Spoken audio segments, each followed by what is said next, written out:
Welcome to Anchor Moments. We are doing a book club today. We're doing chapter 11 of Atomic Habits. This chapter only had 6 pages, but they were powerful and fabulous. Oops, I left my door open. Oh my goodness. You never know who might come walking in. All right. Did anyone get a chance to read chapter 11? If you did, you can write your comments of things that it did for you and made you think of what you'd like to do. Please put any comments in the chat, and I will be sharing your comments live during our book club today. And last week, we talked about having a motivation ritual. Did anybody work on their motivation rituals? I sure did. And what a motivation ritual is when you do something and you do it in connection with something you really like. Like last week, I love blowing bubbles. So what I did is I blew bubbles and then I took 3 deep breaths and smiled. And then I blew a bunch of bubbles. And took 3 deep breaths. 1, 2,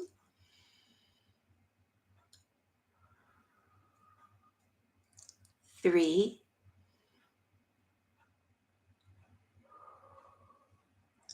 and smiled. And what a motivational ritual can do for you is if you do the 3 deep breaths and smile, but you don't have your bubbles, you can still feel the same peace and joy and happiness as if you are doing the bubbles. You can picture it in your mind, but you don't even need the bubbles with you when you do the 3 deep breaths and a smile. If you have an animal, they mentioned, James Clear mentioned in Atomic Habits in chapter 10, that you could pet your animal and do the same 3 deep breaths and smile and do it over and over again. And then when you are feeling stressed or scared, or you're going to have an emotional eating break and you know you're not hungry, but you're hankering for stuff, and what you're really hankering for is a dopamine hit in your brain to feel good and to feel different, that you could do your motivation ritual. And if your dog's with you and it was petting your dog and breathing and smiling, you do it with your dog. But maybe you're out and about and your dog's not with you. You could do those 3 deep breaths and a smile, and it can bring you peace. Well, I want to tell you guys, last week, I went to Vegas with my husband, Jeff, and with my family to celebrate Jeff being retired. And the airplane we went on had turbulence. And it's only from Phoenix, Arizona to Vegas. It's only an hour-long airplane ride, but there was so much turbulence. They told us that they weren't going to give us a drink of water or anything, and that we had to keep our seatbelts on for the entire trip. And it was scary. It was very wavy and bouncy and very turbulent. Now for Jeff, he had his headphones, and we have a playlist on our Anchor Moments YouTube channel that has the rosary in song, where Jeff and I singing the rosary.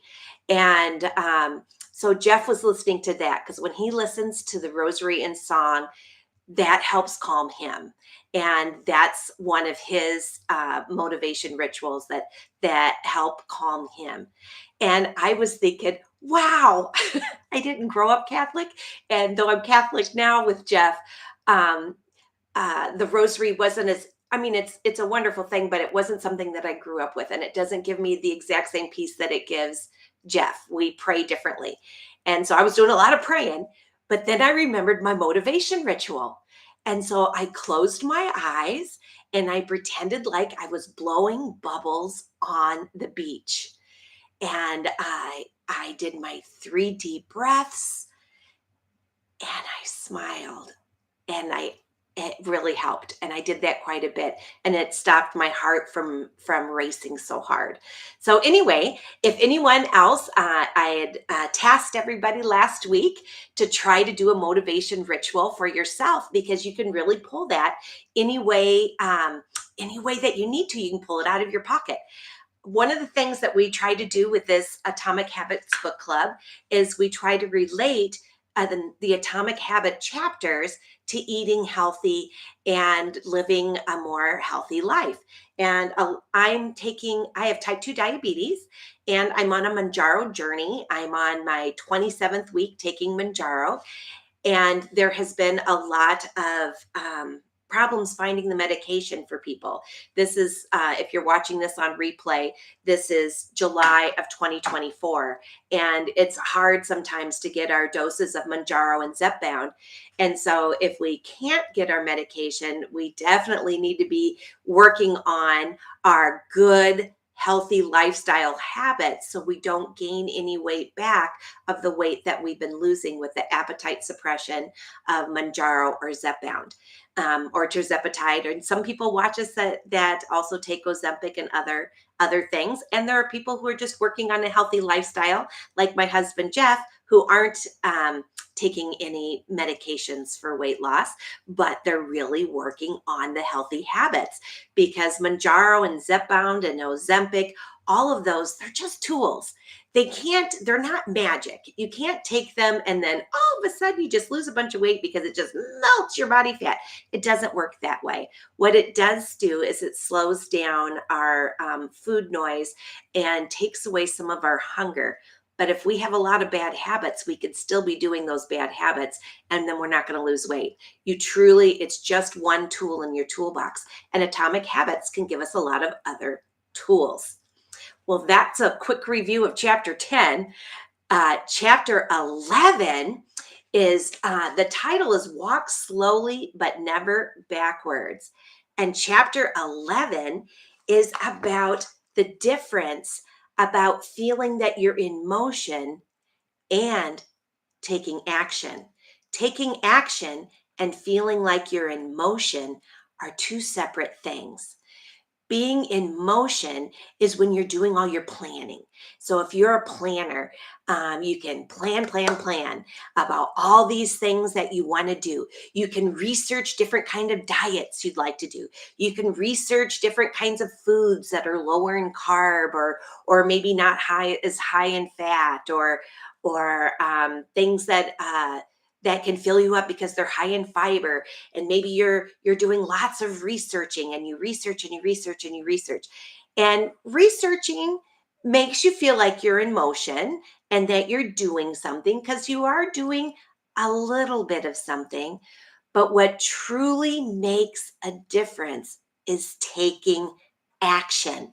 And the more action you can take, and taking action over and over and over again, you are going to build super fabulous habits that will connect so well in your brain, you won't even have to think about it anymore.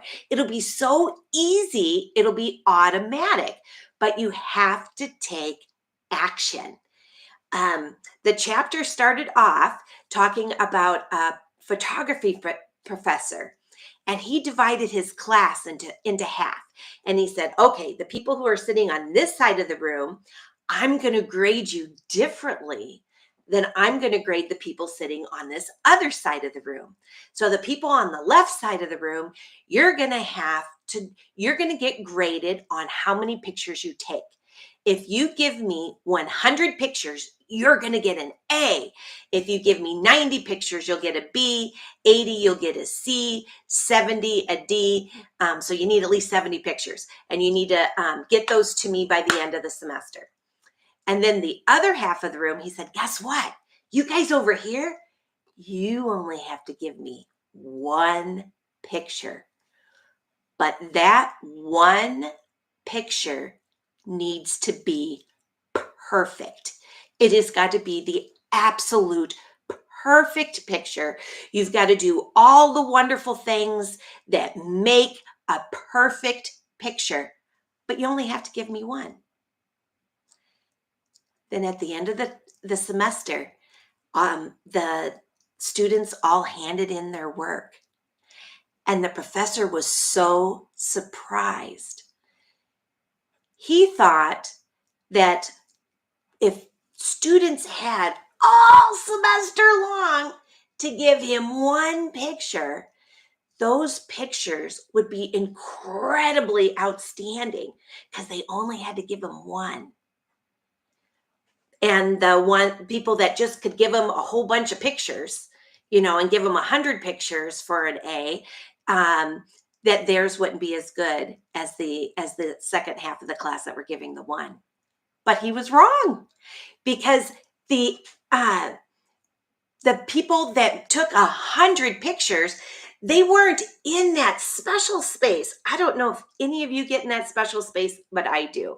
And I drive my mother nuts. I know I drive my mother nuts. She's visiting right now from Illinois, and we all went to Vegas together. And I have driven my mother nuts my whole life because I always research stuff. And I research a very long time before I take action. And it drives her crazy because she never has to research half of this amount of time. And I think she sees too that it's kind of like I'm stalling, and it takes me too long to do something, and it does drive my mother crazy. Still does. I still drive her crazy, and I'm 57. So I know that that's something that that's a hard time for me too. That I can overstudy before taking action. And these students who had to do 100 pictures, that's a lot of pictures, to get those going. But they were practicing, and they weren't in that mindset of, oh my gosh, everything has to be perfect, where sometimes that can freeze you up and make it harder to take action when you're worrying so hard about being perfect. Hey, I told you, someone might just come in through that door, and sure enough, we have my husband, Jeff, of 34 years. And you know what? Sometimes I drive him crazy too. Is that what you came in to tell? No. What do you have to share from chapter 11? Well, I was going to come in earlier, but I couldn't figure out how to perfectly open the door. And I was waiting until I got it perfectly right before I came in. Oh, so were you the one who left the door open? No. Oh, I had to shut it. I saw that it was open. I was like, oh, I usually have the door shut. You did. Oh, oopsie-doops. Well, when I read this chapter, I've been a perfectionist most of my life. Yes, he has. Now I'm finally over it. Not true, but he's not as bad as he used to be. Yeah, but this chapter just reminded me that doing something good, in fact, doing it a lot of times good, is much better than trying to do something perfectly or trying to do perfection. Because perfectionism is just leading to paralysis where you don't do anything. Yeah, analysis paralysis. That's what I was trying to think of. Analysis paralysis. And I have gotten analysis paralysis a whole bunch of times. Has anybody else out here that, and I see some of you are writing in the chat, and I'm so excited because I'm going to be reading your chats here in just a minute. Has anyone else had that problem where you get that analysis paralysis? Well, you jumped in too soon, dear, because now I'm finally perfect. And I don't have to do that anymore. Right? But he's a lot better than he used to be. Yeah. I've been able to see his growth over 34 years of marriage, and you are a lot better than you used to be. Yeah. Well, I know that doing something good and practicing something good and getting it to be good is much better than trying to aim for perfection or trying to do something perfectly. Because, like I say, it can paralyze you. Mm-hmm. And that's really what this chapter was about. And I was going to talk to you about ham radio and how I practiced to get my ham radio license, but then I thought that. Oh, that's true. Yeah. Yeah. Oh, we did. And Jeff talked me into getting my ham radio license too. And oh my gosh, it was so hard studying for that thing. Because at least for Jeff, he finds it very interesting, all that technical stuff. And I don't. I love chatting with people. So the idea of talking to people across the world, was exciting, but learning about the radio Wavelengths, waves and the wavelengths and frequencies, frequencies and amplitude modulation, whatever, amplitude whatever, modulation. I mean, really? Oh frequency gosh. modulation. Yeah. But you know what? When I finally stopped my resistance in learning it, Hey, resistance too. yeah, and resistance, Jeff gave me a ham study app on my cell phone. And with a lot of practice, because I'm not a real sciencey girl, other than I'm really into health sciences, but science is about air Electronics, waves and electronics really isn't my radio thing. waves. Yeah, and I'm kind of a technophobe anyway, so it was really a big deal. But do you know, I was You able did to it. pass that test. I passed it, and it has a whole bunch of questions. There was, I And it don't keeps know. on repeating them, and you get like out of the pool of all the questions that they can ask, just doing it over and over again. You got good at it, didn't you? I did. Yes. And I Didn't get totally perfect. passed. Yeah, and I passed the first time I took the test too. Right. Good job. And I was able to pass it, but it was a lot of repetition, and that really helped. Yeah. And that really helped. Would you say you're good at technology now? No, I'm Or would still you say not good at you're technology. perfect at technology now? No, but I do enjoy getting on the ham radio and chatting with people, and that's fun. Oh, and that was the other thing I was going to say. That when I was a kid, my dad was a ham radio operator, amateur radio, and I think he would have liked it if I would have taken an interest, and I Yeah. didn't, because why don't you just call on the phone? They're just anyway. But I never got into it as a child.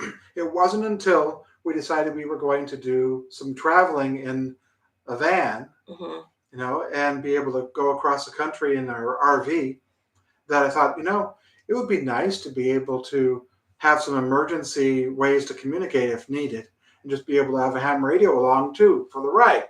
And then I had incentive to be able to do this, and I did. So thanks, Dad. Yeah. Yeah, but I think he's still smiling at him from heaven. Yeah. So knowing that Jeff's a ham guy too now. I'm a ham now. He's a ham now. He's always been kind of a ham. I've been a ham. Anyway. Yeah. Is that Yeah, that works.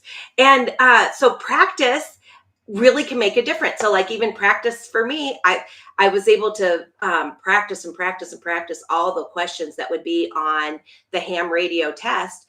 And after enough repetition, I was able to pass the ham radio test, because there is a test you have to pass, or they won't let you talk on ham radio. You're kicked off the airwaves. So that was something else, Gina, about the repetitions.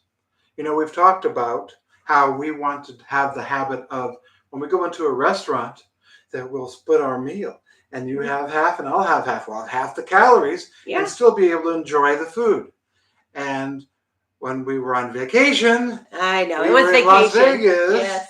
and they had nice restaurants, and we were treated to dinners, great meals for my great family. meals. Yeah. And I didn't want to do it, So I was thinking, if only I had more time to practice doing this, that if I practiced this more often, I think it would become automatic.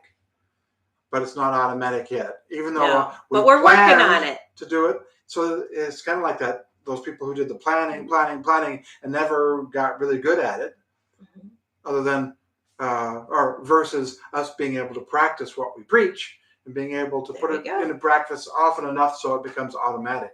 So that's my next task. I'll try. Yeah. Make it automatic. We could do that tonight if you want. Oh, definitely. Yeah, because my parents are coming over tonight, and we're going to have a fancy dinner again too, and you and I will just have to split something. Yes. All right, gonna do it? Yep. All right, there we go. Get that practice in. Okay. Got to practice more than once. Yes, exactly. Got to practice more than once. Absolutely. I'm gonna kiss you goodbye. All right, I'm gonna see what people have to say about this chapter. Okay. All right. Go up here to the top. We've got Freya in the house from England. Yay!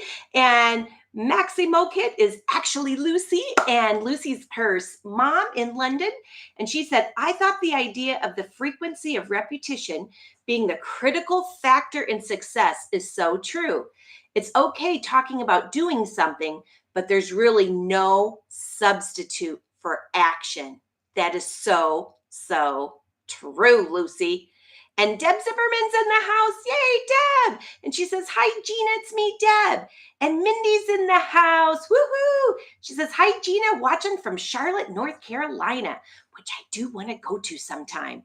And Lucy says, I hate flying.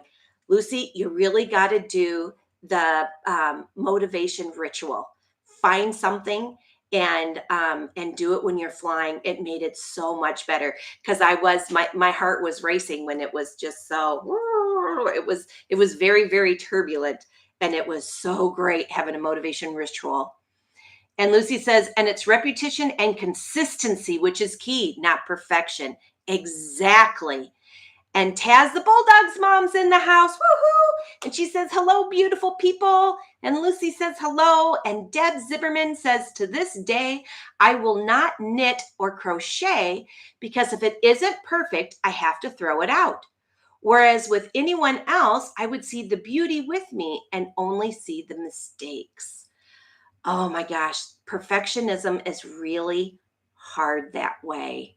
It is really, really hard. It steals some of our joy. It really does. It can steal some of our joy. Mindy says, I tend to over research things because I want to get it perfect. Me too. Me too, Mindy. And that's why I drive my mom crazy. She said, I also just enjoy research. Hey, that's all right too, I suppose. But she says, one thing I research and I'm happy with my results is my decision to take Mounjaro. Me too, Mindy. And that's why I have done a bunch of things with Mounjaro and have a Mounjaro playlist on YouTube and then added this book club as well. Because before I was willing to take Mounjaro, I researched for a very long time.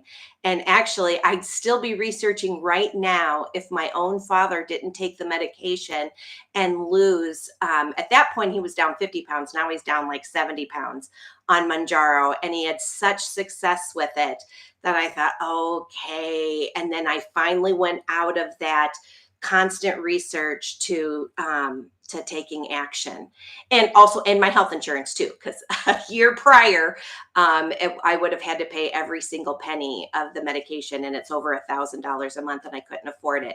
And then finally, my health insurance started kicking in, and that made a difference too with my dad at the same time. But yeah, um, research is great, but even better is getting things in motion.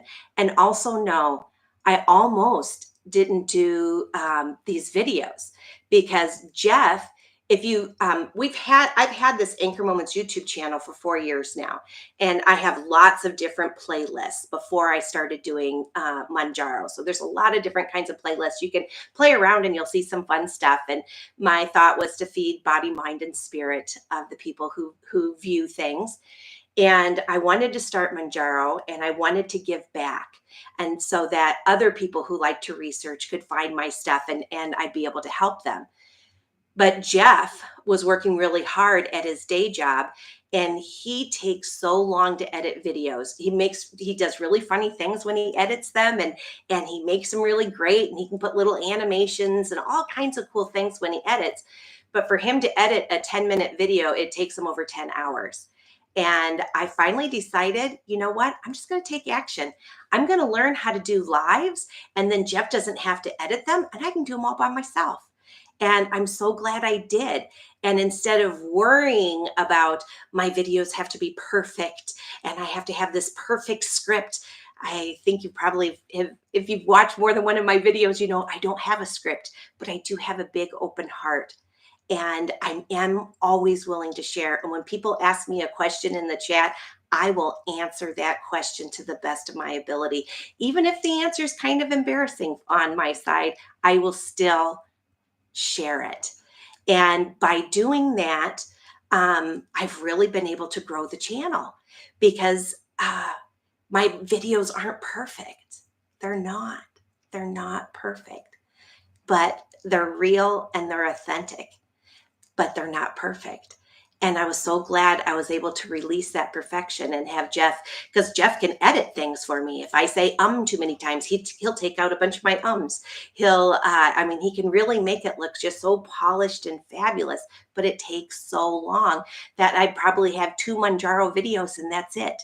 And instead, there's a ton of them because I was finally able to get rid of the everything has to be perfect and just be myself and do what I can to help whoever I can who's out there.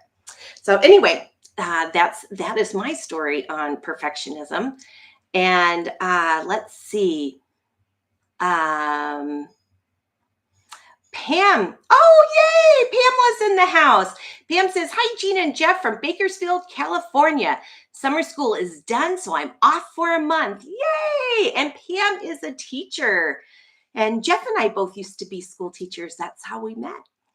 And Lisa Tipton says, "Hi from Michigan. Watching the airport heading to Vegas. Any restaurant recommendations?" Oh my gosh. Yes. Was it Anthony's? Let's see. Oh, shoot. It was Caesar's Palace has a fantastic seafood restaurant. I'll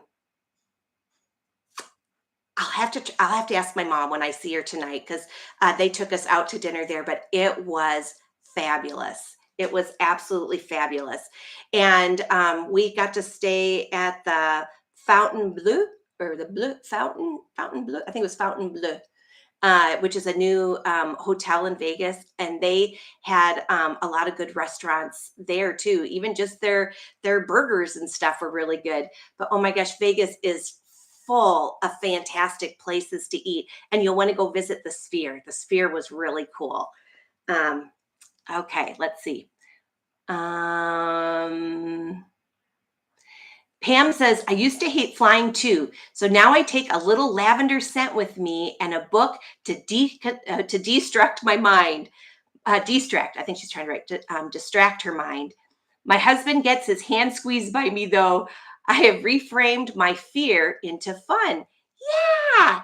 See, and that is great. And that's making a motivational ritual when you're flying to be able to read and to hold your husband's hand and make it more fun. And Lucy says, "When we're trying to master a new skill, we should talk to ourselves as we would a child learning to walk. We wouldn't chastise them if they fell over, but encourage them to try again and praise them." Wow, Lucy, that is really good. Yeah. The people that we're worst to, very worst to, is ourselves. We can say things in our heads that are so mean that we would never say to someone else. And we need to change that and flip that and instead be kind and caring to ourselves. Maybe every now and again, look in the mirror and pretend like you're talking to somebody else and let them know that you're proud of them and that you're proud that when they fell down, they were able to get back up again. That is great. That is great advice, Lucy. Deb Zimmerman says, "Hi, Lisa. Have a safe trip. Do you want a restaurant on the strip? Do you have a food preference?" Oh, Deb's from Vegas, so she'll know. So yeah, you definitely want to ask Deb. And Pam says, "We are so much alike in our thinking too, and our big hearts. I like to share, and even if it's embarrassing, I need a Jeff to edit my videos. I say I'm an okay, even in the classroom too." Yeah, Jeff is really great. I am going to be doing a few videos that we will have Jeff, now that he's retired, he'll have more time and he can edit some things where I'll have, where they won't be alive, but they'll be just short little clippets of things that are important to help people with Mounjaro and Zepbound or with other things. And Jeff, I'm hoping he'll do some more No Chef Jeff videos because those are hilarious. And it's always fun if he does a little editing with those too. So we'll have some more fun things that'll be edited, but I'm still going to continue doing these live book clubs on Sundays. And on Mondays, Monday evenings, my Mounjaro Monday lives, where I give myself my shot, and then I share any news for the week and any struggles, and we can all share our wins in the chats on that one too. And those we took a vote in the community tab. I had a poll, and what won was Monday evenings, 6 o'clock Arizona time, which is 6 o'clock Pacific time right now anyway, and 8 o'clock Central, 9 o'clock Eastern. Sorry, 2 in the morning for my friends in the UK on Monday nights. But I might do another thing, another different kind of live, maybe later in the week, something else sometime, and I'll do it at 1 in the afternoon. So it'll only be 9 for my UK buddies like Lucy and her daughter. Let's see. Mindy says, your videos may not be perfect, but they're perfectly suited to our needs.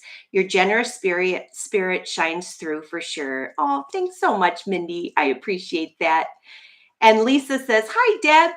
I'm staying at the Cosmopolitan. Ooh, that's a beautiful place.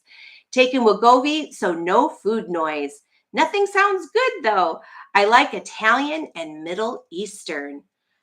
Oh, there was a really good Italian place too that we almost went to. And it was number 7 on the strip as the number 7th best restaurant. My mind's going blank. Hopefully Deb can type more of those, and maybe even later when this comes as a replay video in the comments down there, some of the best places, Deb. And since I'm so close to Vegas, I'll go back to Vegas again, and I'll try some of those restaurants that you suggest too. And Walk by Faith says, hi, Deb. Yay. Now, I am going to let you guys know a little secret. I did a 2-minute video that we'll be putting up soon, and it's going to be called I Got Spanked in Vegas. But I'm going to give you a little heads up since one of you is going to Vegas this week and on Wegovy. If you've been on the same milligrams for a long time, and you stop having side effects because your body's used to it, and you think, oh, I'm great now, and you don't get tummy aches or anything anymore, and everything's wonderful. Well, it's because you're eating well. You're eating well.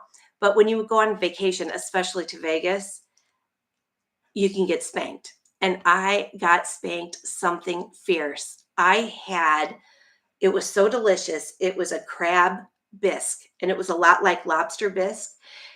And it was rich and fabulous, and it came in a little cup, and I had that, and I don't normally have alcohol, and I had a couple of lemon drop martinis. Oh my gosh, those were so good too, because I'm like, oh, I'm in Vegas, or whatever. And I woke up in the middle of the night and had it coming out of both ends. It was awful, but the Mounjaro truly spanked me, because I know if I wasn't on Mounjaro, I could have had that little bit of soup, and I could have had a couple lemon drop martinis, and it wasn't enough that I wasn't like crazy drunk or anything. I was a little tipsy, but I wasn't crazy drunk. There's no way I would have thrown up and had diarrhea. I would have been fine. I would have been fine. But being on Mounjaro, doing that, it spanked the heck out of me in the middle of the night. And so my warning is not to get too complacent. That and I've been on 5 milligrams for like 24 weeks, and I only threw up one time, and it was my first week on 5 milligrams. Well, I did it again in Vegas one night because I wasn't careful. But that was it. I stopped drinking. I didn't drink it any the other night after that, and I was more careful with what I ate, because boy, that was not fun. So you still need to be careful, especially when eating some extra fabulous, extra rich food that you're not used to, because you've been doing such a good job on your Mounjaro or Wegovy journey. Okay, and Pam says, I'm starting a new little series too. Some of my new sub friends suggested it. Handy Pam or Handy Pammy DIY projects now that I have energy and love fixing things around the house. That's great, Pam. Because yeah, I have other things on my channel too. that people can watch that aren't Mounjaro related, but yet are fun. And Lucy says, sometimes all I can eat is a sandwich. The cooking smells and preparation just puts me off eating. Do you eat sandwiches like us in the UK? Oh my goodness. I love sandwiches. Yes.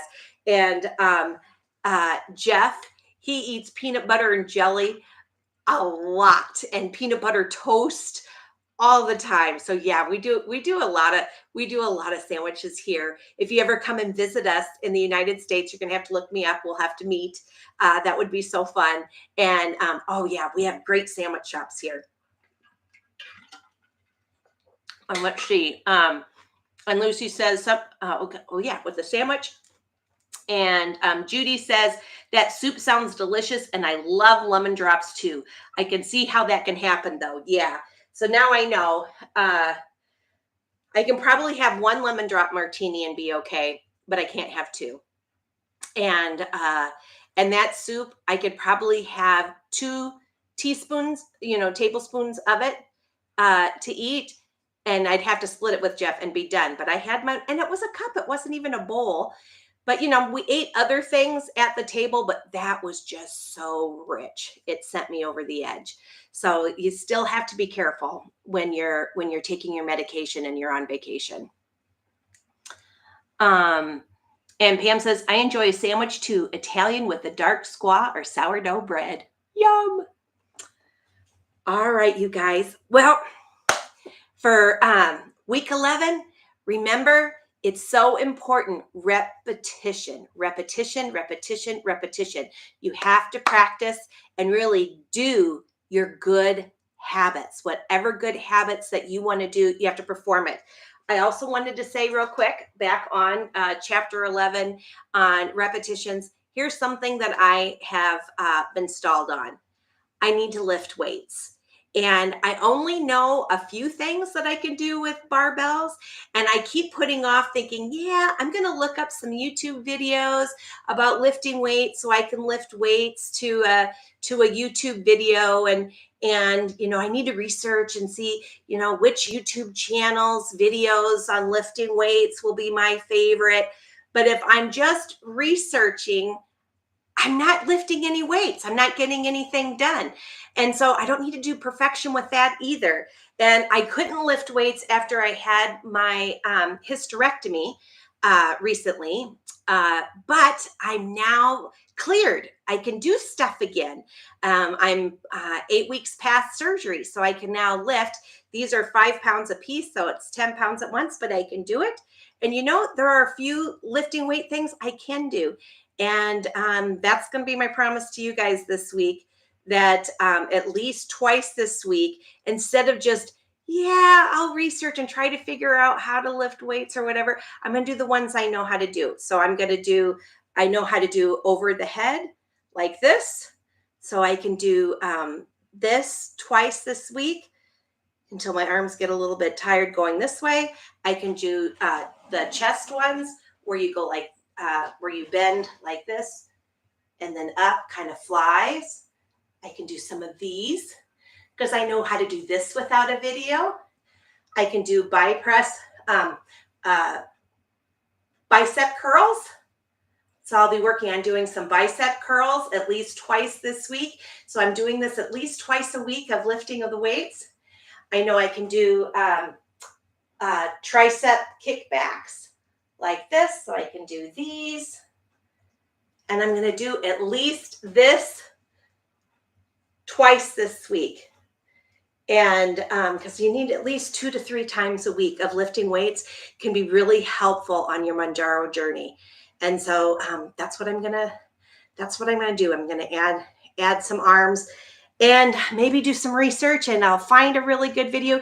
If you have someone that you like to watch on YouTube that does a good job, more old lady weights where it's not too crazy hard, but maybe just some good music, and they're doing some body pump things with some weights, let me know because I'll check those out. But I'm going to at least do a little bit that I already know how to do, so that way I can take action instead of just being in motion of researching, but actually take some action, because I do need to add weightlifting. Any kind of weightlifting you can do will make a difference on your weight loss journey. One thing that I was doing really great when it wasn't so hot in Arizona and before my hysterectomy, I would go on a walk in my community, and there was park chair benches, and I would do modified push-ups against the park chair bench, and that was so nice, because you can really feel it in your arms and your chest and your back. You do so many by doing push-ups, and you can do push-ups like against a wall, or if you're really strong, you can do a push-up on the floor. I'm just not that strong. It's harder. It's how to get up off the floor after trying to do a push-up. But doing a little bit of strength training will really make a difference when you're trying to lose weight, and it's outstanding for you when you're for women who are going through menopause. We're losing muscle mass every year, but if we lift weights, we can stop that process. So I am going to be working on that this week. So reading this chapter made me go, oh yeah, I keep putting off, I'm probably 9 weeks back. I don't know. My surgery was May 10th, and it's already July 14th today. So I definitely need to start doing the lifting of the weights. So, or back to doing the push-ups and stuff. So that way I can start building some body mass, and hopefully you guys will be able to do a little bit of that too. Hey, and Jeff has something to say here. He says, I could probably live solely on B&J sandwiches. Yes, he could. He just loves peanut butter and jelly, but at least he's cheap to feed, because that doesn't cost very much either. And Lisa says, I used to be a 3 margarita girl, but I don't even have the desire to drink anymore. Do you know Mounjaro and Zepbound does that? It takes away some of that. They're saying that a lot of people who used to drink alcohol doesn't call them. Even my dad has said that. He used to really like expensive whiskeys and stuff, the hard liquors, and he has a lot of hard liquors in his house, and he said he hasn't had a drink in a year. And it's not because he was an alcoholic and he needed to stop. It was just he was on Mounjaro, and he just doesn't crave it. It's there. I mean, if he wants one, he could have one, but he doesn't crave it anymore. So he has these fabulous bottles of liquor in his house, and he doesn't drink any of it because it took away that craving. And Taz the Bulldog's mom says, do bands. Those would be great. Yes, I definitely need to work on doing the bands. And, thinking about it, I could have done bands probably after 3 weeks after my surgery, maybe, but didn't. But that's okay. I'm not going to be mean to myself, but I'm going to start from here on out and maybe do some bands. And definitely, I bought these 5-pound weights. So there's things I can do with them. And Taz the Bulldog's mom lifts 4 days a week. Okay, so you're doing like an every other day kind of schedule, because it's always good to have a day off to let your muscles build and relax a little, and then you do it again. And Lucy says it helps regulate compulsive behavior. There's so many benefits to this medication. Yes, there is. And for some people, it helps them to stop sleep apnea. People with sleep apnea are getting, a lot of them are getting cured from being on Mounjaro, Zepbound, and Ozempic, which is way, way cool. All right. Well, everyone, I think that's all the chats. Next week is chapter 12, and it's called The Law of Least Effort. And we're going to get a lot more tips of how to make these new habits easy. Tomorrow, if you're watching this on replay, there's going to be a thing over here where you can catch the rest of these Atomic Habit. You can catch the playlist for Atomic Habits. And then over here is a video that YouTube thinks from my channel of many, many videos that you'll really like. So you might want to check that too. Have a great day. Bye-bye.